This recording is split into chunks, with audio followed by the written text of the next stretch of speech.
Hello, Sagittarius. Welcome to Ula Tea Leaf Readings. My name is Lenor, and tonight I'm going to be reading your tea leaves. All right, Sagittarius, tonight we have the High Priestess. Yes, one of my favorites, and I know she's probably one of yours as well. Who doesn't love the High Priestess? She is one of wisdom. Yes. One of intuition. She is connected to all things, all elements. You can see the grid. She is, the keeper of the matrix, if you will, of the Malkuthian lower realms, the lower spheres, the material world. She is the bringer of dreams. She is, very much related to that grandmother of the sky, the spider goddess, the weaver of dreams and abstracts coming into formation, creating concepts and experience and impression, sensation, and so on and so forth. She's wonderful, that High Priestess, isn't she? Now, she's also one of devotion, of love. She is love.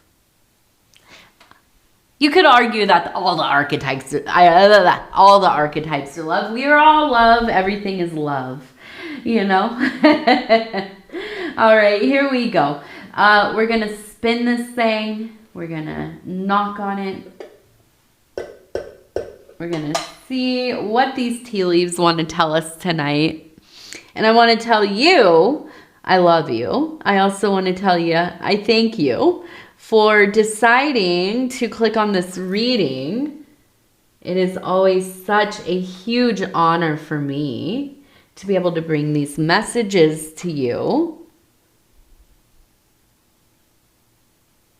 Okay. So if you're new to the channel, welcome. We're doing tea leaf readings. If you know what those are, it's pretty standard. We're looking for different formations or clusterings. That, like this one right here, you can see looks like a dollar sign, and now it's kind of moved because we got some water on it, or tea, I should say. water and tea together. And so we would look at that and we would say, oh, a dollar sign. Okay, so maybe some money is coming in. But I do want to go ahead and start up here. It looks like we have somebody coming into town. Okay, so I almost get this here, I'm hearing like a cart, like a wagon coming down like a cobblestone road. Now, I don't think that this is actually what's happening in your life, of course, but this is symbolic to me of somebody moving into your life, not just like they're passing on by, or you're meeting somewhere and, you're in like a mutual public space or whatever. No, this is somebody who has all of their stuff packed. They're leaving their old world and now they're moving into yours. So I don't know if this is like somebody is actually moving into your house, or maybe you have met somebody who is going through something, maybe like a divorce, or maybe they lost their job and you are at the place that they just got hired at and they're moving on in to the offices to, get started working. But now you're having this person in your life every day and there is potential here. It feels like, this could be romantic, but I feel like this is more about friendship. I feel like this is about camaraderie. I feel like this is about meeting somebody that speaks your language. If you could imagine living, abroad somewhere where, you get along well enough, although you don't really speak the language yet, and everybody around you doesn't speak, whatever language you're speaking. And there is a sense of isolation in that, right? Even if you are enjoying where you're living and the people are wonderful and everything like that, but still, in this place that feels so far from home, you encounter somebody who maybe is from the same area as you and they speak in the same language, even the same dialect. Can you imagine how that would feel? Like all of a sudden the sky opened up and there was this like angel that came into your life and you can understand each other. That's what this feels like. It feels like they're arriving. And I imagine you looking up and smiling. Now, I'm also seeing we have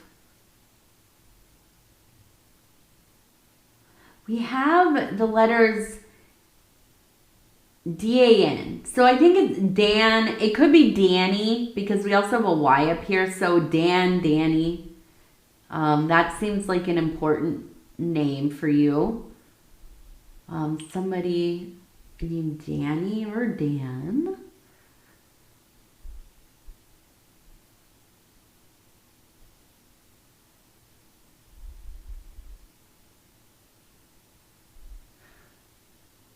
And it feels like there's been some kind of arguing over money.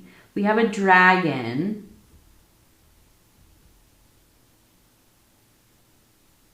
Like maybe somebody in your life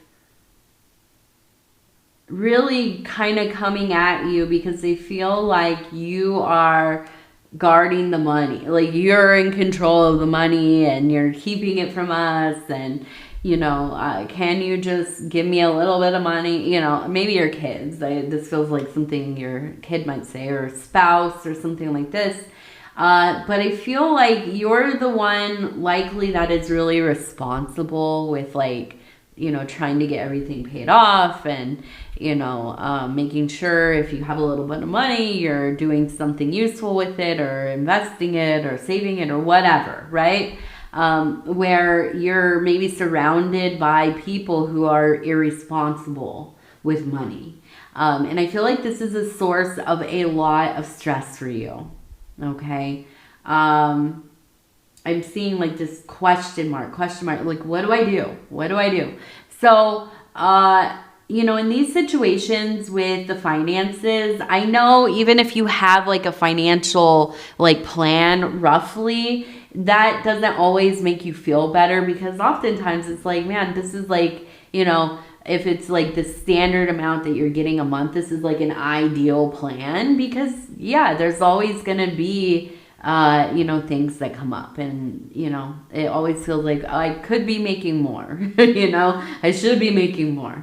But that being said, I think one of the best things that we can do when we are feeling like we are having, terror or anxiety about something, sit down and go over your financial plan, okay? Reacquaint yourself with it. Maybe you need to make some adjustments. Maybe you don't even have one, Maybe you're sitting here, and this would be me just a few years ago saying, why would I have a financial plan? I barely make any money. For me, it was like entry-level jobs forever, right? Waiting tables and things like that. Tips jobs. Like, what kind of financial plan am I going to have with that? Well, I'll tell you what. I wish I would have done it. Not just because I would have saved any money, really. I don't think I would have, but it would have empowered me to really know where my money was going, where maybe I could tighten things a little bit or divert things or just not do things and like certain, things like I had to cut off or whatever. It is empowering to have an understanding of what's going on. I understand the instinct to just say, I'd rather not know. Let's just see what happens. Let's just keep putting money into it and see what happens.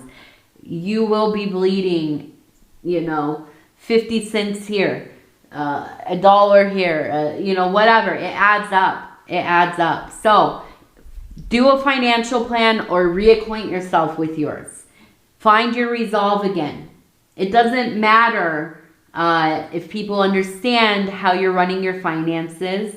You know, of course, if you're in a marriage or in a partnership, you know, that's a complex thing. And you have to hopefully be on a similar page, right?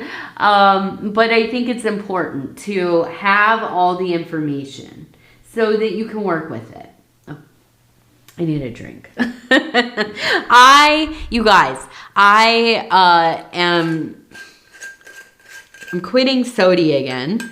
And so I'm drinking so much water, and I think I'm just going through like soda withdrawal at this point.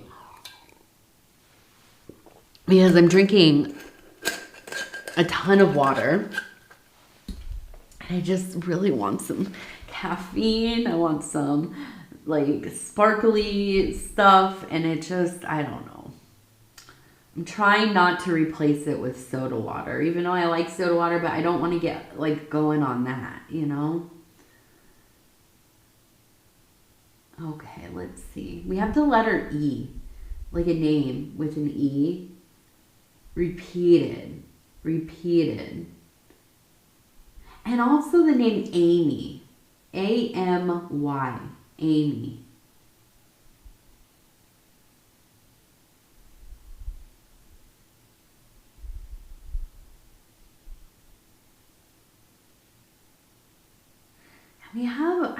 It feels like somebody in your life, I almost wonder if this is like your brother, who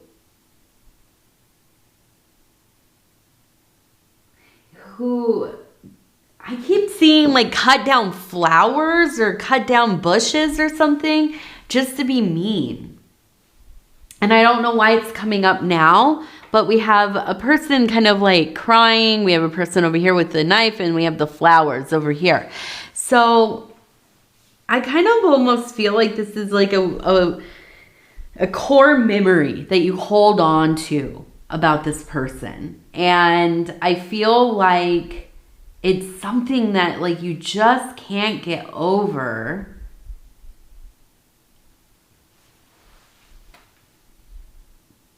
And I keep seeing this word fate up here. And I don't like to say this, but I almost kind of feel like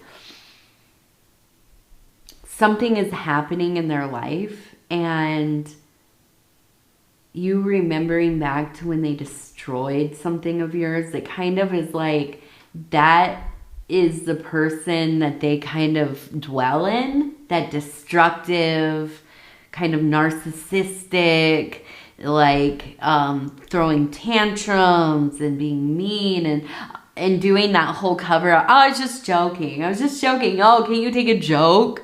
You know, that kind of person. And they poke you and poke you and poke you. And now something's going on in their life. And I feel like for you, there's a lot of empathy, but there's also this feeling of like, kind of like, yeah, that's what happens when you live your whole life the way that you have. You treat people the way that you have this whole time. And now you're wondering, how did this happen? How did this happen to me? Well, it happened because you treat people like garbage, you know? And I feel like that's where you're struggling. Because I also know that you embody the high priestess. And you know that this is very low vibrating energy, right? To hang on to this kind of tit for tat, or this whole like thing that we all do, especially if you have any concept, or even if it's a incorrect concept of what karma and dharma are. This whole thing that people do, oh, that's karma, haha, they're gonna get what they deserve because of karma, or you know, whatever. They're doing karmic work, and you know, somebody's really struggling and whatever. which is a really weird way to, you know, and I have done it too. Let me just say, I have also done this before where I'm like, oh, well, yeah, everything needs to be balanced. So, you know, but it's not, it corrodes us. That's what it is. It does. It corrodes our minds. It corrodes our souls. It corrodes our ability to connect to others.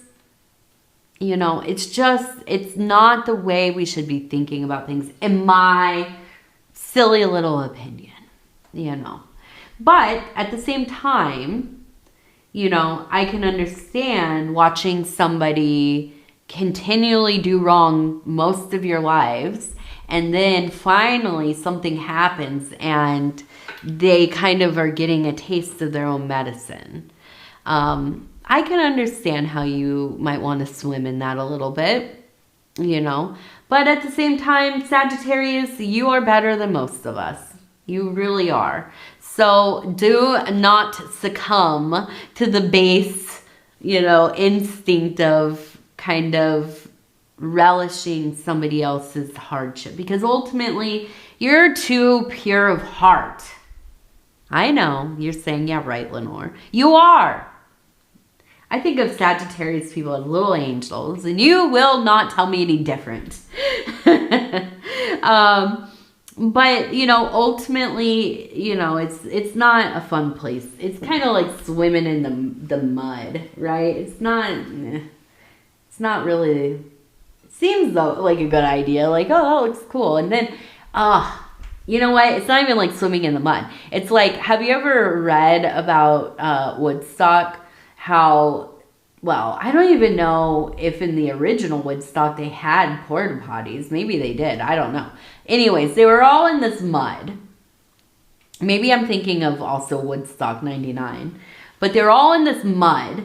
And the mud was also downhill, a lot of it, from where people were using restrooms and stuff. And so basically you can get the idea of what the mud was mixed with. Right? And you're just in it. So it's like, it seems like a fun idea. You get in there and you got some smells going, right? So it's not the best. It's not the best idea, maybe, to go swimming in our base and lower instincts.